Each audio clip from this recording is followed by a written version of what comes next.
A few reasons to consider learning how to kick the ball in the air that we'll cover are to score, to clear the ball, to cross the ball, and when taking a goal kick. Tip number 1, kick low on the ball. Kicking more in the middle of the ball will result in much more of a driven shot or pass. Kicking too high on the ball will cause the ball to bounce. Therefore, kicking lower on the ball will make it a lot easier for that ball to go up into the air. Tip number 2, lean back. For most players, leaning back allows their shots to go a lot higher. This can be great for clearing the ball up the field, but for soccer players that are middle school and older, and especially ones that have been playing for many years and have a lot of muscle mass, it can mean that a lot of shots will be going over the net. Tip number 3, bend at the hips and knees, and can you give this video a like? A lot of soccer players, especially those trying to learn how to use their opposite foot, will often bend at the hip but forget to bend enough at the knee. You have two very powerful muscles on the front of your thigh known as the quadricep and the hip flexor. Bending only at the hip means that you're only engaging the hip flexor. Sadly, this means that you're not engaging your body's strongest muscle,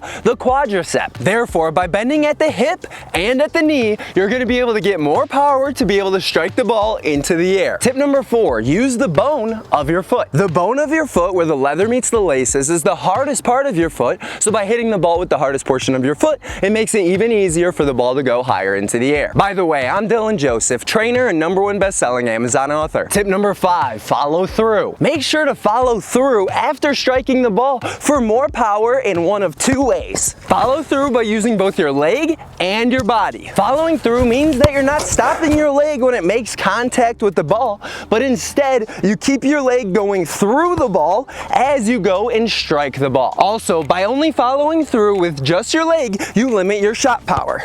Instead, follow through with your body too, similar to how someone would throw a punch using not only their arm, but also include their hips to generate the most power. You should also follow through with your body and hips past the spot on the field you struck the ball to get the most power possible. Notice here how I'm landing past where I kicked the ball. Generally, if you're a high school player or older, shooting higher on the net increases the chance that you either miss the target or it's saved because the goalkeepers become a lot bigger. Instead, hitting it lower makes it a lot easier for the ball to go in, unless you're a younger player where there's a lot of space between the crossbar and the top hands of the goalkeeper in net. Notice in this image of where the percentage of goals scored in the EPL are on a net. Notice how most professional goals are ones scored close to the ground.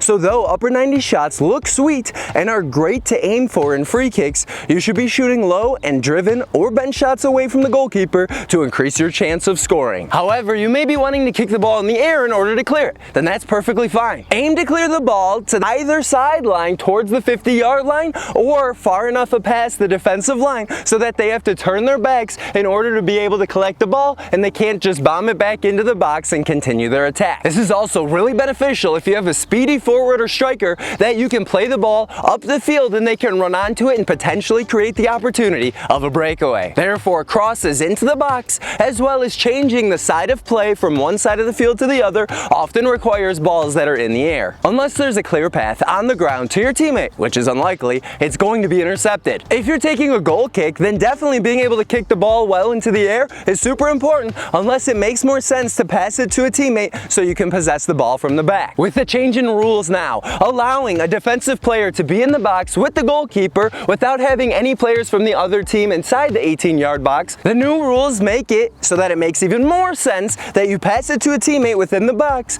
to ensure that you maintain possession than just booting the ball up the field and giving your team a 50-50 ball at best. Now, mostly avoid kicking it in the air when you're passing it to a teammate. Soccer players, and your teammates especially, want to receive passes on the ground because then they can focus their first touch instead of settling the ball, they can take a moving and attacking first touch. Whereas when the ball's in the air, they may need to give time to be able to settle the ball before they continue their attack. Taking more time to control the ball gives the defender more time to come in and steal the ball from you or at least poke it away. Depending on your strength, avoid leaning back when striking the ball at the net because it'll often result in the ball going well over the net. And make sure to keep your head down when shooting to keep your form together to score more shots. And avoid using the broom, the softer portion up towards your toes of your foot. This can be helpful for chipping the ball, but because you're using that broom, the softest portion of the top of your foot, it means that you're going to lose a lot of power and velocity on that shot. Subscribe and watch my videos first.